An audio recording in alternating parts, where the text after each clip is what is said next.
భారత వైమానిక దళం సామర్థ్యాలను పెంపొందించేందుకు ప్రయత్నాలు ముమ్మరంగా సాగుతున్నాయి. భారత వాయుసేనలో మరిన్ని రఫేల్ యుద్ధ విమానాలను చేర్చాలని కేంద్రం నిర్ణయించింది.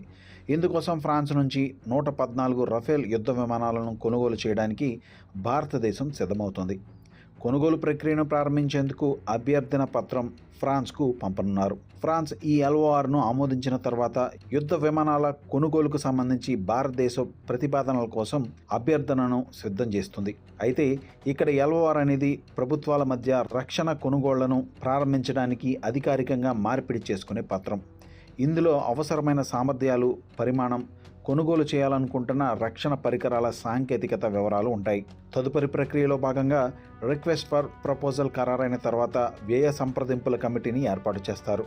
చివరగా ఈ ప్రతిపాదనను కేబినెట్ కమిటీ ఆన్ సెక్యూరిటీ ముందు ఉంచుతారు.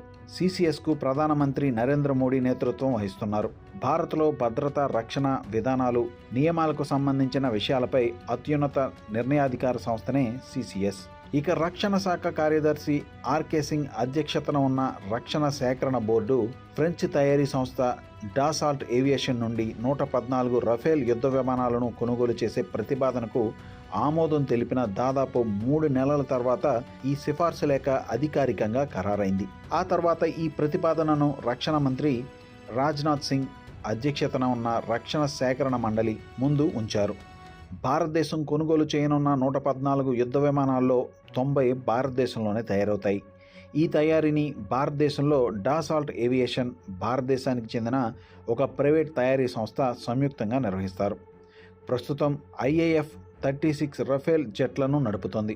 అదే సమయంలో భారత నౌకాదళం కూడా విమాన వాహక నౌకల కార్యకలాపాల కోసం విడిగా 26 రఫేల్ విమానాలను అందుకోనుంది. 114 రఫేల్ యుద్ధ విమానాలను కొనుగోలు చేయాలనే నిర్ణయం భారతదేశ రక్షణ విభాగంలో యుద్ధ విమానాల కొరతను తగ్గించడమే లక్ష్యంగా పెట్టుకుంది.